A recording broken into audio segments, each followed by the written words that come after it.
Good morning, students. We are studying atomic structure. So the previous classes, what we have learned, just a preview of the chapter. What is electron? Electrons are the negatively charged particles. Yes or no? And electron's mass is 1 by 1837 part of mass of hydrogen atom. Proton is what? Proton is positively charged and its mass is equal to hydrogen atom. Then neutrons are neutral, that means electrically neutral, no charge. Then atoms have the same number of positive and negative charge, that is why atoms are electrically neutral. And the whole mass of the atom lies in the nucleus. So, nucleus carries protons and neutrons. And electrons are revolving around the nucleus in different circular orbits. This already we have done. Then what is atomic number? Atomic number is the number of protons in the nucleus. And what is mass number? Mass number is proton number plus neutron number, because total mass of the lies in the nucleus. Yes or no? Atomic number is denoted by Z. Mass number is denoted by A. Then what are isotopes? Isotope means what? They are the different forms of a particular element. Like hydrogen, it has 3 isotopes: protonium, deuterium, tritium. That means isotopes are the atoms whose mass number is different but atomic number is same. And what is the atomic mass? Atomic mass is what? The average mass of atom of element in terms of atomic mass unit. These already we have studied in the last 2 classes. Yes or no? So today we will start with formation of ion. How ion is formed. So let us see how ion is formed. So how ion is formed? By loss or gain of electron. Understood? How by loss or gain of electron? Because atom, atom are not stable. They are not exist independently. Yes or no? So to become stable, what atom has to do? Atom either they lose electron or gain electron. Okay. So when they lose or gain electron, they becomes electrically charged. They become electrically charged. Now how they become electrically charged? So you see, I have given one example. Suppose take about sodium. Sodium's atomic number is 11. So last class we had done no orbital diagram. So 11, how we can write its electrons? Electronic configuration, it is 281, because in the first cell maximum 2 electrons can be there. In the second cell maximum 8. In the third once again 18, like that. Okay. So sodium's atomic number is 11. So its electronic configuration is 281.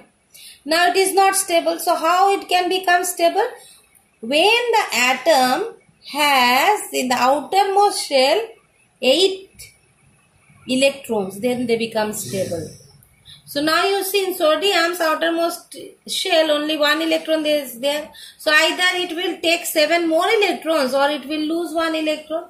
So it is difficult for sodium to take 7 electrons. Yes or no? So that is why it loses that 1 electron and then it becomes stable. 2 it becomes. Yes or no? So when sodium loses 1 electron, then it becomes positively charged. Now how sodium has become, you can ask, ma'am, why positive charge only? How? So that how I will explain you now. Now you see, orbital diagram. Now sodium when I draw, so it is the orbital diagram of sodium. That is in the first cell 2 electrons, second 8, in the third 1. So when it loses 1 electron, it becomes 2, 8. So now you see the number of proton is 11 in the nucleus, because proton is not changing. Yes or no? But electrons number is becoming 1 less. Yes or no? Why atom becomes neutral? Because number of proton is equals number of electron. That means number of positive charge is equals number of negative charge. But here in this case, what happened? You see proton number is 11. But electron number is 10 because it has lost one electron. Yes or no? So more proton, that means more positive charge. That is why it becomes positive. Clear, no? Same way, take out the example. So this positive charge ion, this is how the ion is formed. This positive charge ion is called cation. Positive charge ion is called cation. Similarly, if we take the example of chlorine. Now you see, chlorine's atomic number is 17. So how we can write the electronic configuration? 287. So how it can become stable? So in the outermost shell I said no, that 8 electrons has to be there. So if 7 are there, so how it will become stable? So either it will take one more electron or it will lose 7 electrons. So which one is easy for it? It is easy for it to take one electron. Yes or no? So when it takes one electron, so now you see about the orbital diagram of chlorine. So proton is 17 because atomic number is 17. Earlier electron was 17 only. Yes or no? Because number of proton is equals number of electron. Now when it takes one electron, so now electron number has become 18. Yes or no? So now number of negative charge has become more than the number of positive charge. Yes or no? Because proton is 17. Now electron has become 18 because it has taken one electron. And that is why it becomes negative charge. And this negative charge ion is called anion. Clear, no? This is how. Now from where it has taken this electron? One electron. If someone is there to lose that one electron, who has lost that electron? Sodium has lost that one electron, yes or no? And thus sodium chloride compound is formed. Clear? So this is how the ion is formed. Next is your radical. Now what is radical? Radical means what? When in one compound, I have written here one sodium chloride, one compound, you know, no? How this compound is formed? It has formed by one atom of sodium combined with one atom of chlorine to make sodium chloride. Yes or no? Now this sodium ion, from where this sodium has come? This sodium has come from sodium hydroxide, one base, strong base. Understood? And from where this chloride ion has come? This has come from one strong acid, hydrochloric acid. So, what is radical? So, radicals, it can be what? Radicals can be positive, can be negative. So, the part of the molecule which has come from the base, that is called basic radical. And the part of the molecule which has come from acid, that is called acid radical. So there are two types of radical. Whenever a compound is formed, two radicals are there. One is basic radical, one is acid radical.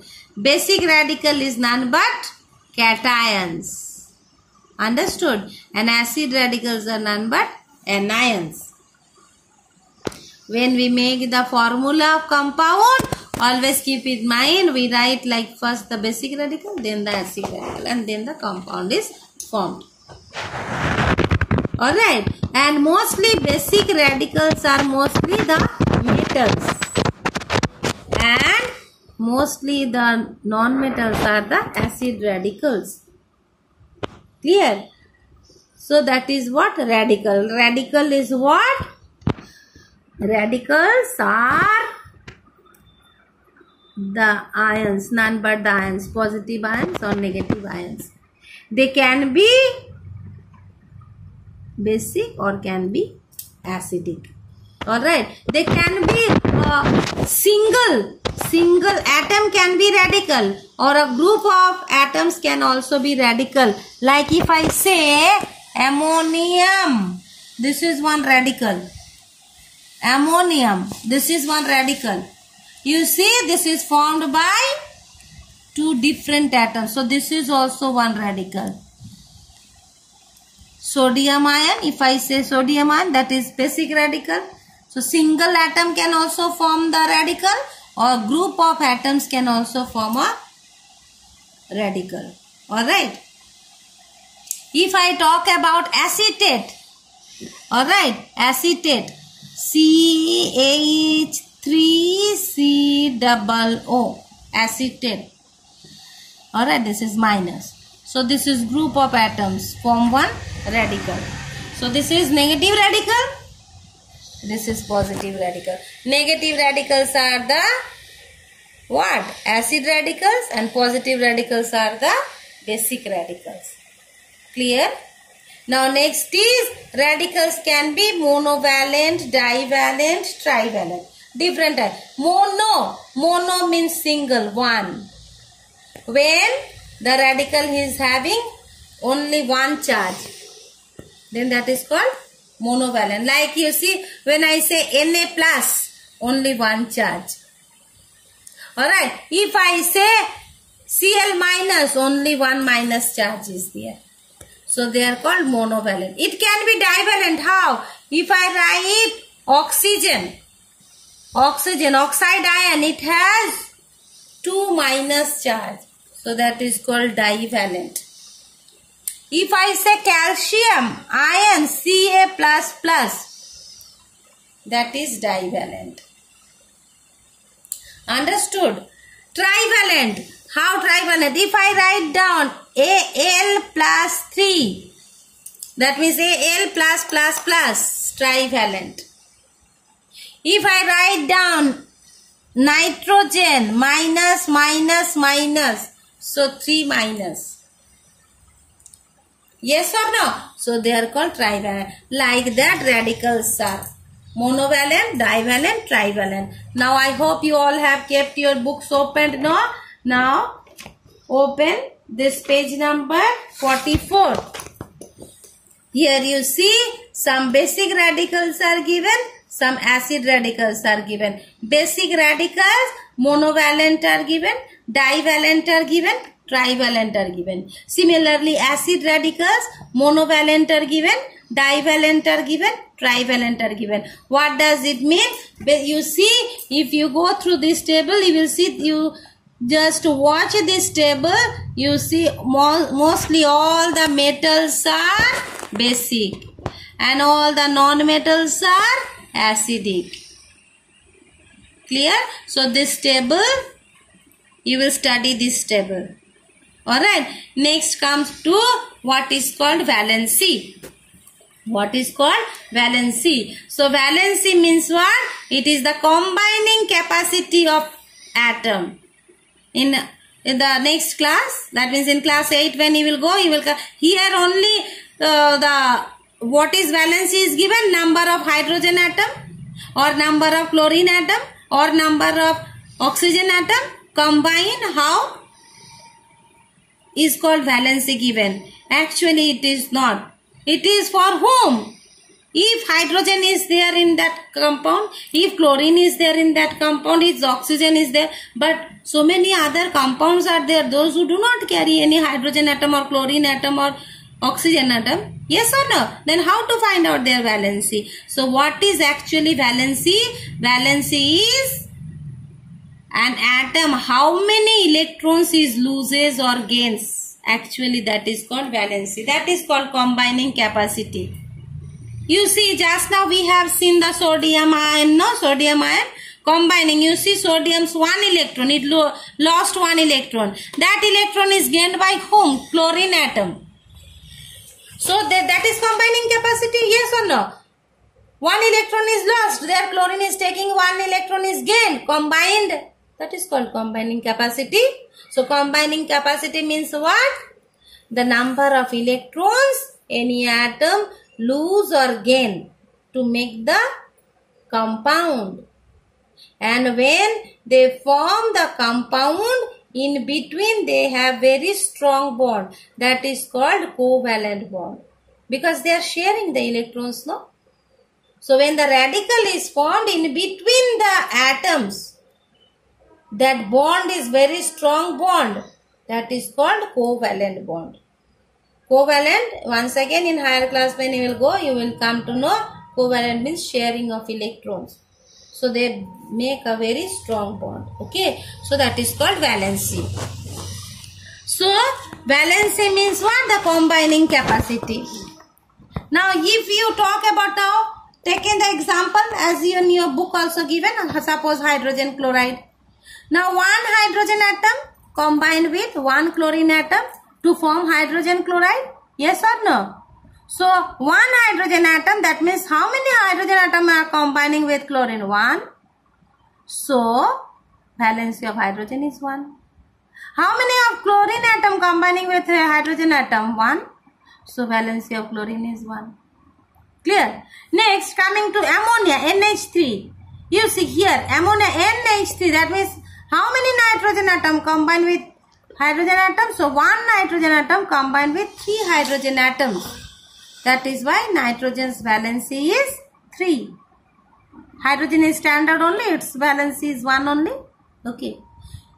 Oxygen. Oxygen is also another standard. Valency is 2. Why valency is 2? Because you see when we draw the orbital diagram, oxygen's atomic number is 8. So proton number is 8, electron number is 8. 8 means what? 8 means 2, 6, make 8. That means to become stable, what it has to do? It has to take 2 more electrons. Yes or no? So its combining capacity what? 2. That is called valency. That is why oxygen's valency is 2. Now in general, suppose I have taken one example, M2O3. So what is the valency of M?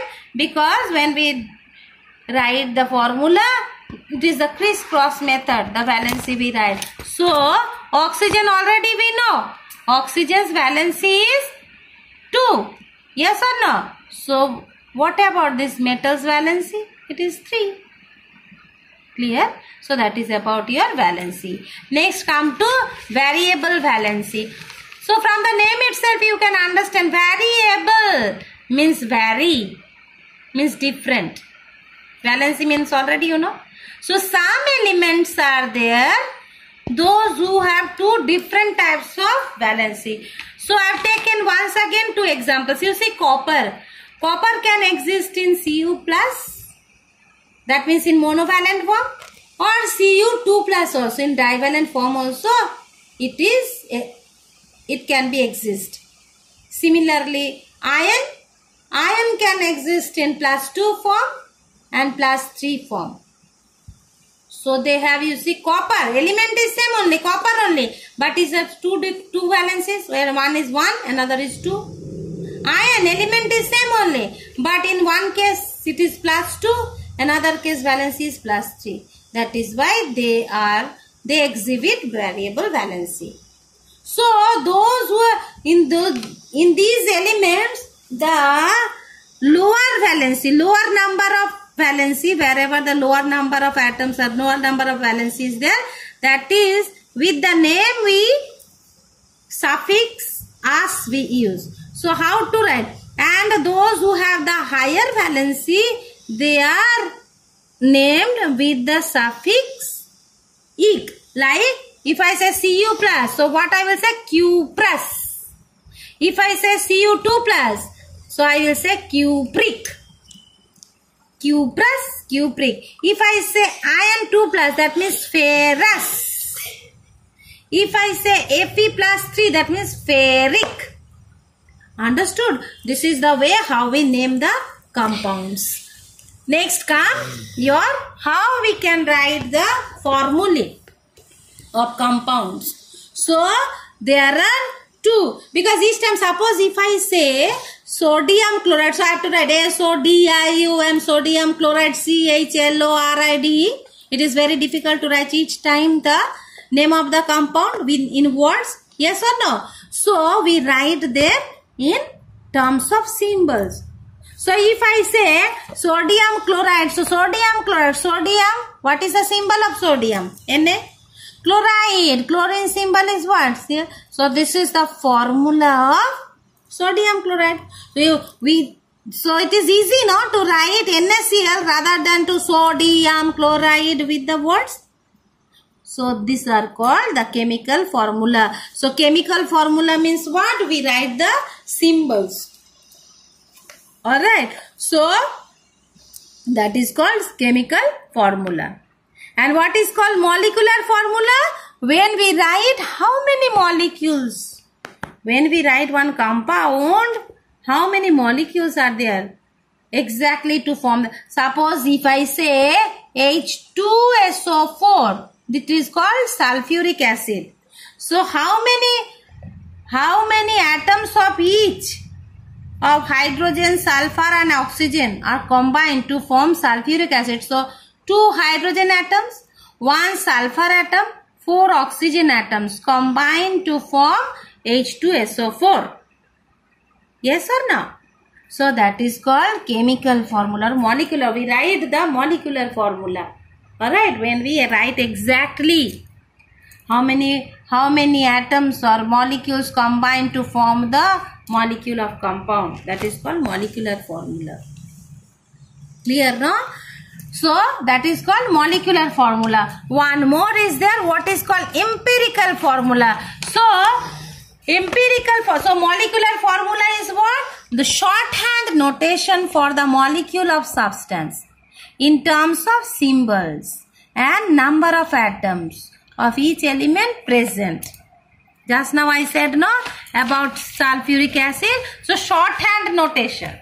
Or for the molecule, this is the molecule of sulfuric acid in terms of symbols. So I have written the symbols and number of atoms. How many atoms are combining? That is called molecular formula or chemical formula. Molecular formula or chemical formula also we can say. Alright. And what is called empirical formula? When we write, suppose the simplest form, this molecule in simplest form when we write, then that is called empirical. Like glucose. Glucose formula is C6H12O6. Understood? This is glucose. Formula of glucose is C6H12O6. So if I without writing the molecular formula, this is the molecular formula of glucose. Now because you see all can be divided by 6, yes or no? So how I can write the glucose? I can write CH2O. This is called empirical formula. That means this is not the exact formula of glucose. Is it the exact formula of glucose? No, because glucose formula is C6H12O6. But when we take the simplest ratio, in maths you have done no simplest ratio, how we do? We keep on doing the division which is the smallest when it cannot be divided more. Then that is called the simplest ratio. Yes or no? So if we divide all these atoms with 6, because all these can be divided by 6, no? So what I get? CH2O. So this is called empirical formula. Understood? So what is given? The simplest formula of substance which gives the lowest whole number ratio between the number of atoms of different elements present in the molecule is called. One more example, like you know, ethane. This is your ethane, C2H6. This is ethane. Understood? This is ethane. What is that? In higher class when you go, you will come to know this is ethane. E-T-H-A-N-E. Ethane. C2H6. Now how I can write it? Once again I can find out the simplest ratio. So what is the simplest ratio? CH3. Both can be divided by 2, no? Yes or no? So this is called what? This is the empirical formula of ethane. Understood? So what is the difference between empirical formula and molecular formula? This is empirical formula and this is molecular formula. So molecular formula indicates exact number of atoms in a molecule of a substance. But empirical formula denotes the simplest ratio of the atoms inside the substance. Alright, so this is how we this is what is empirical formula. Clear, no? Next is writing chemical formula of compound. So how we write the chemical formula? Always, as I said, when I say sodium chloride, how I write sodium chloride? NaCl. That means what? The left side, what remains? This is the basic radical. Yes or no? This is what? Acid radical. So always basic radical in the left side and acid radical in the right side. So that only is given. That means what? This is basic radical. Also this is cation. Yes or no? This is anion. So always cation in the left side and anion in the right side. And after that, how we write? Crisscross valencies. Just now we spoke about valency, no? Monovalent, divalent, trivalent. So crisscross. Like when I write like sodium oxide.